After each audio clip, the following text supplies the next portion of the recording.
The technical aspects of the presentations are my biggest challenge, as I remember when I gave one of my first presentation in front of the very respected audience, and I was trying very hard to turn on the projector with air conditioning remote control. And I didn't notice that for a long time that I do something wrong. So let me finish. I'm very honored to welcome you on this conference, and I'm very honored that I can be a part of this initiative and to be in Hungary, which is very dear and close to Poland in many, many dimensions. And this initiative is very important as it is working on making our beautiful region more and more strong, more and more attractive to investors, and to create better law. Of course.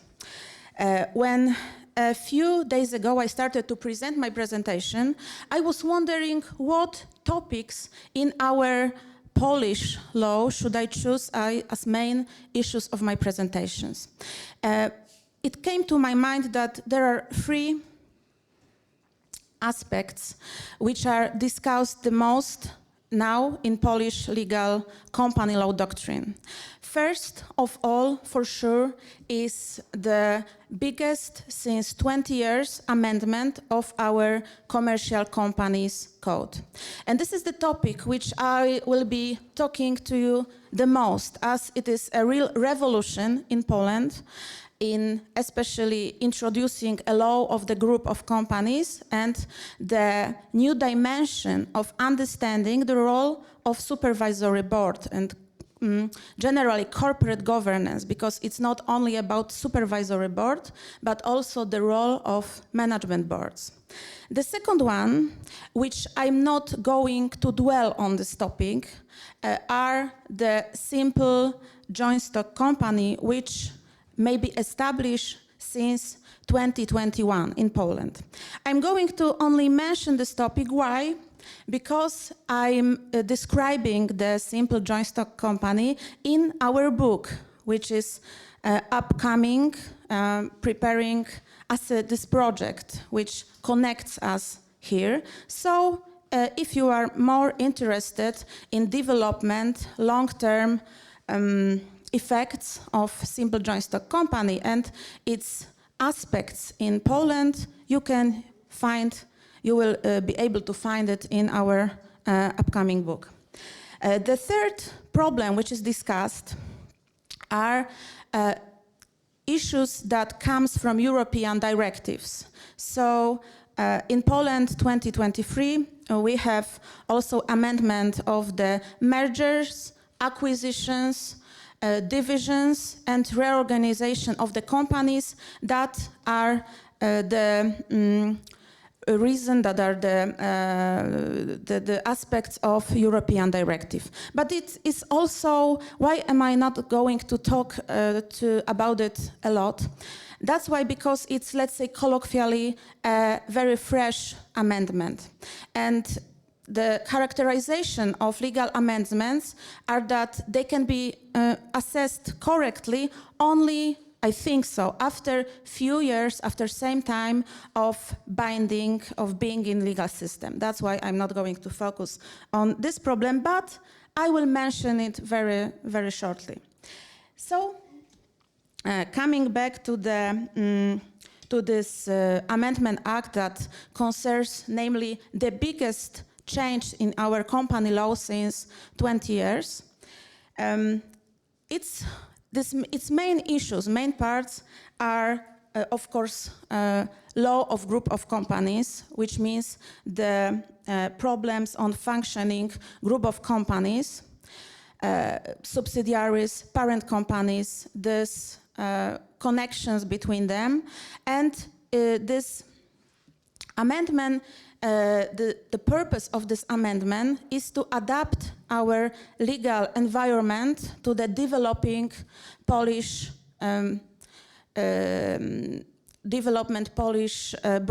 different branches of our environment for entrepreneurs, especially that most of the biggest companies work as a group.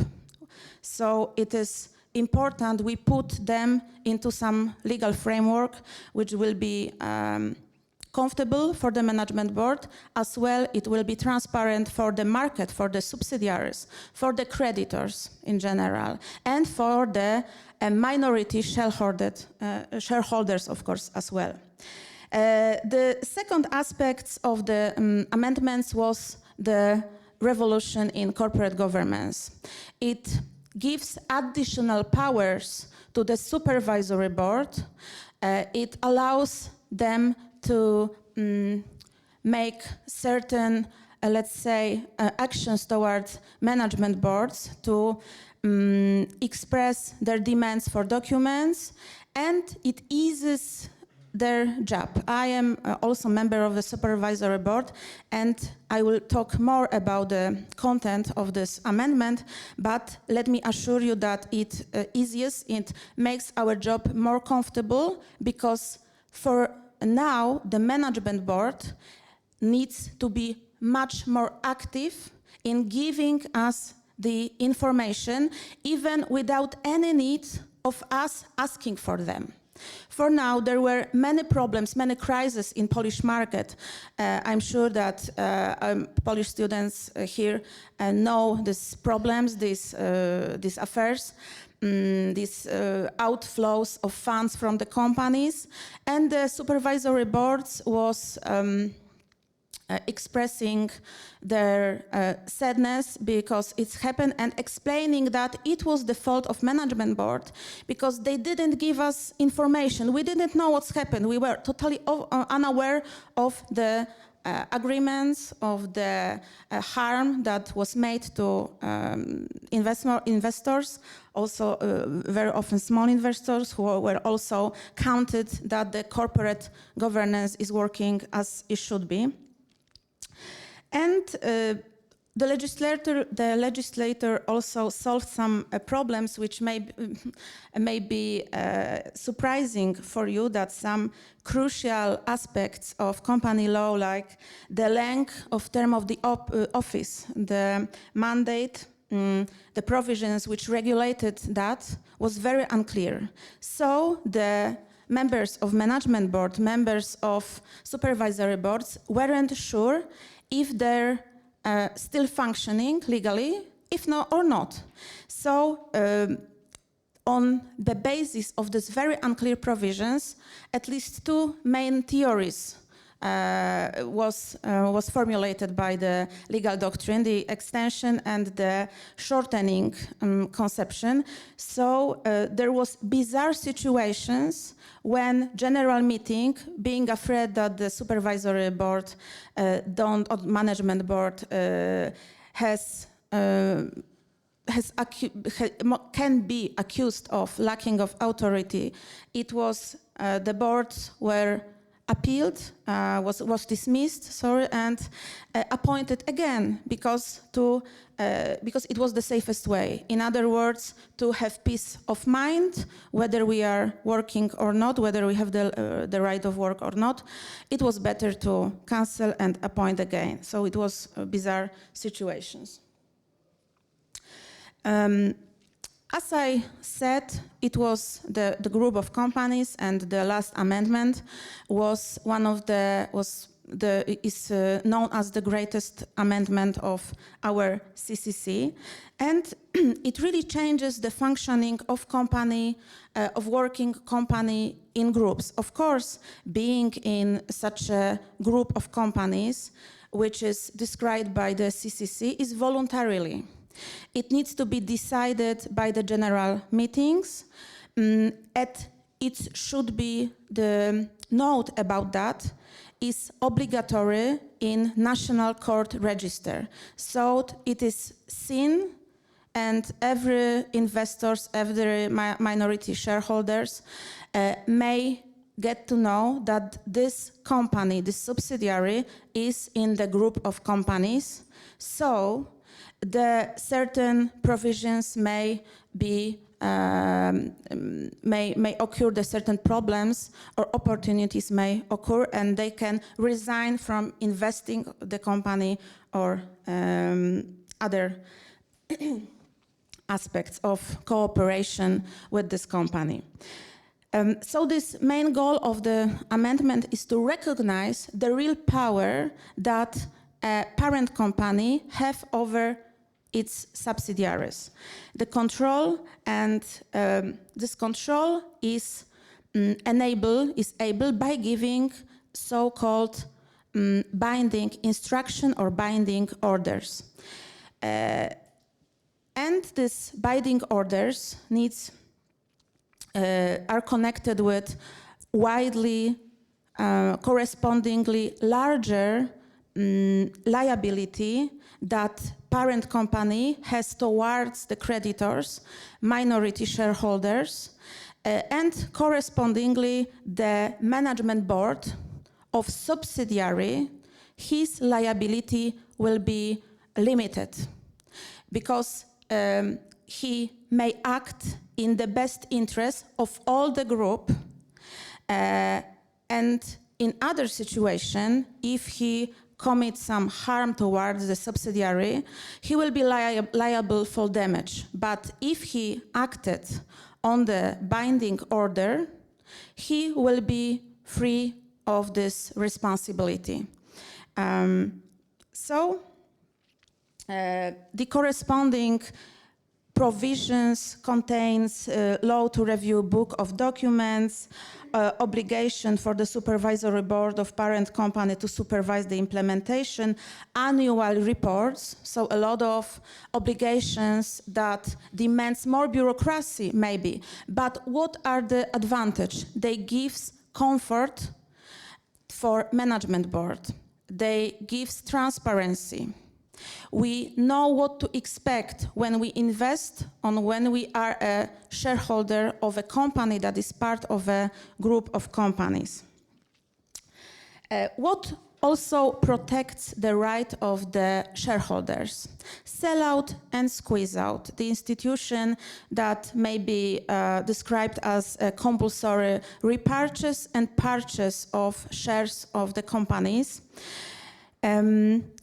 Also, as I said, the participation in group of companies. So if we want to benefit from this construction, it needs to be it needs to be disclosed in National Court Register, our register of companies.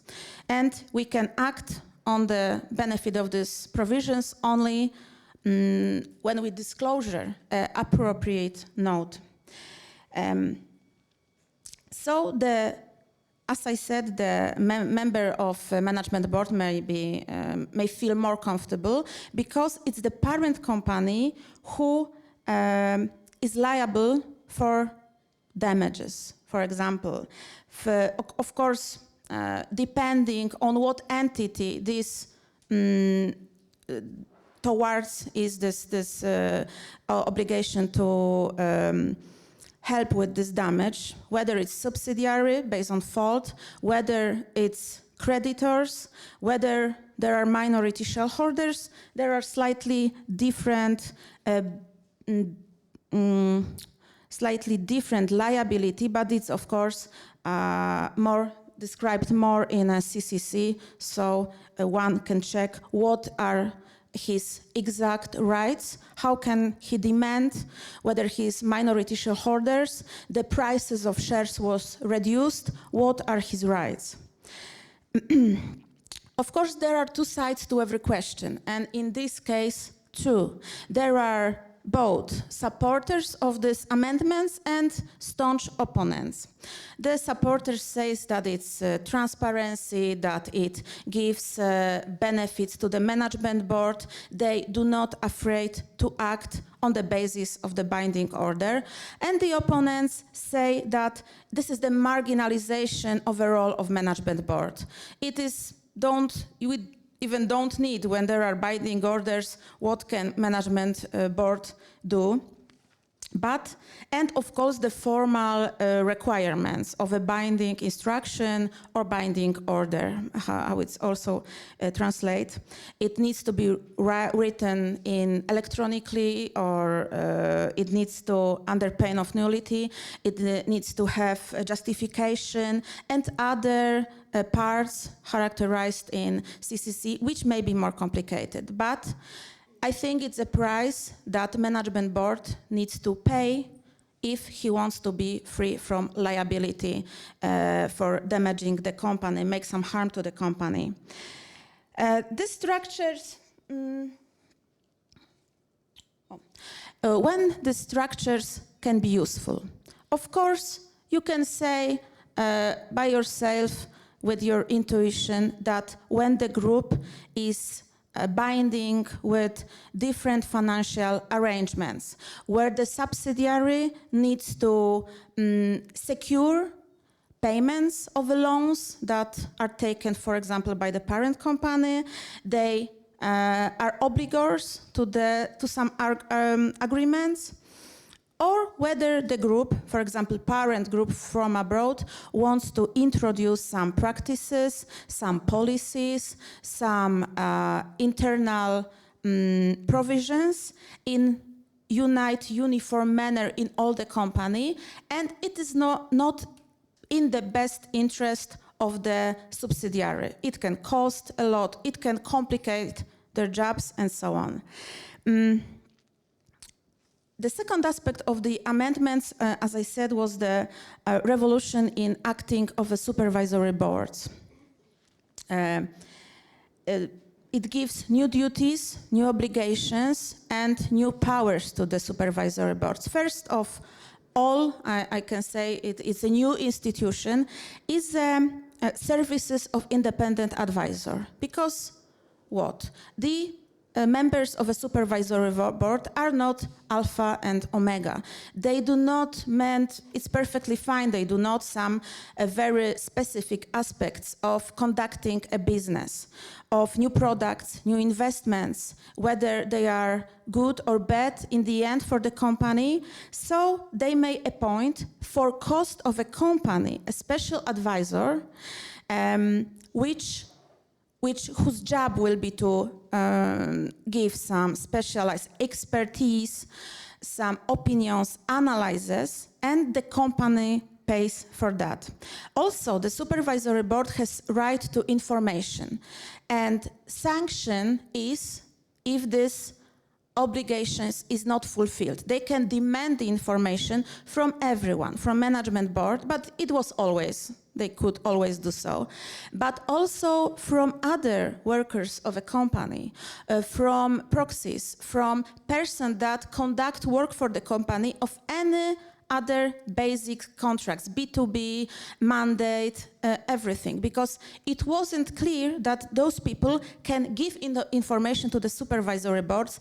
They say that there are trade secrets, they cannot do it, there is RODO, so they can have the full access to the information, and the fine are for not giving those information in euros. I said it in euros and in Polish zlotys.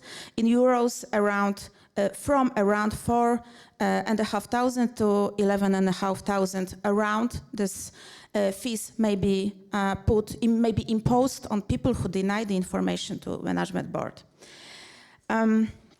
Because since the amendment, it needs to be understand the Polish model of supervisory board was retrospective.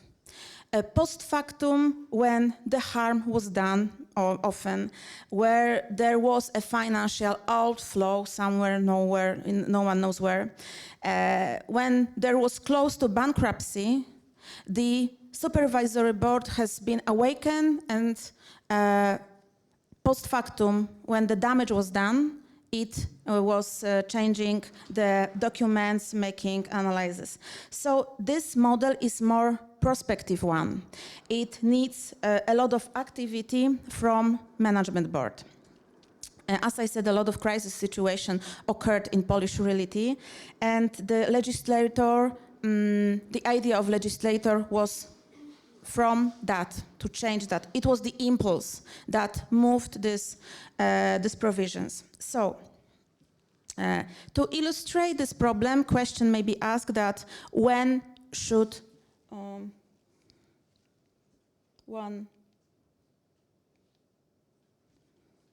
I need to find the right slide, sorry. Generally, the question may be asked that when the supervisory board needs to get to know about the termination of a key contract, about the problem occurred in the company, when it happens, or ex post or ex ante, so it can prevent this problem.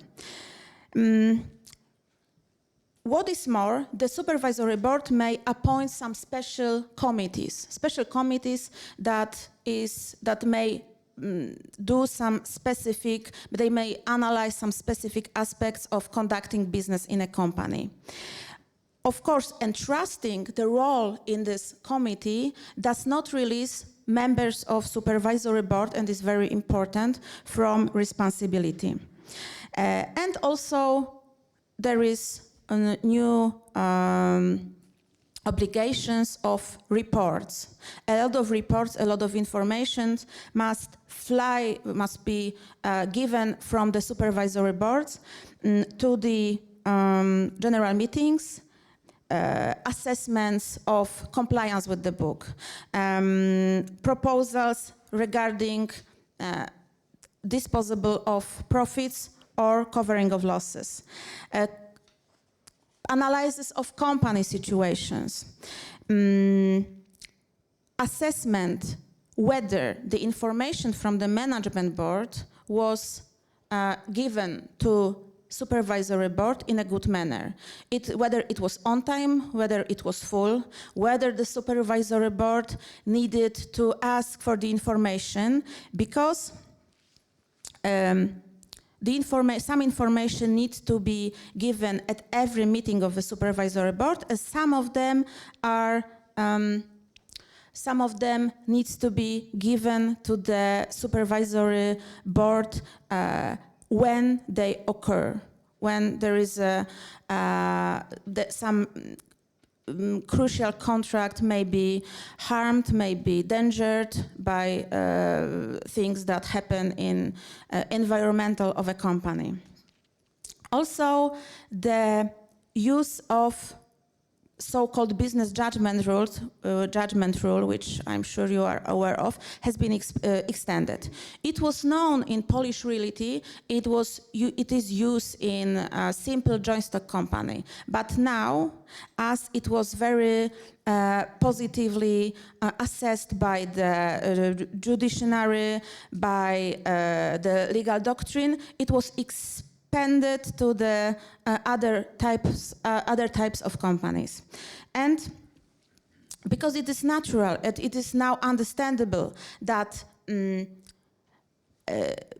gaining profits from the business activity is impossible without some level of a risk that the management board needs to take for itself. And he or she acts within the obligation of loyalty on the opinions, on the assessments, whether even in such situation when there is harm that appears towards the company, he should be free from the responsibility from that if it was loyal, it was thoughtful, and he did his best. So, okay, I will be quickly finishing my presentations. They are actually the end of the presentation because, as I said, simple joint stock company, this is the topic which is totally described in the upcoming book. So I only wanted to say that it's more and more popular form of making business in Poland.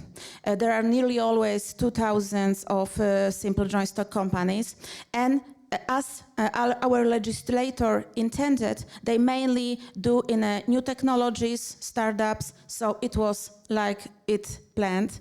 And the changes in mergers, divisions, transformations, new reorganization process. So far it was only cross-border merger possible, and there are other two forms of reorganizations. It's too soon to assess them, so let me omit that problem, not to dwell on this.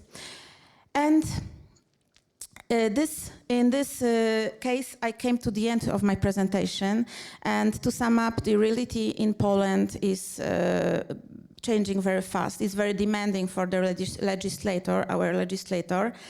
But I think that our company law goes in a good direction, and it's only will be better, I hope, in Poland and in our beautiful region. Thank you for your attention.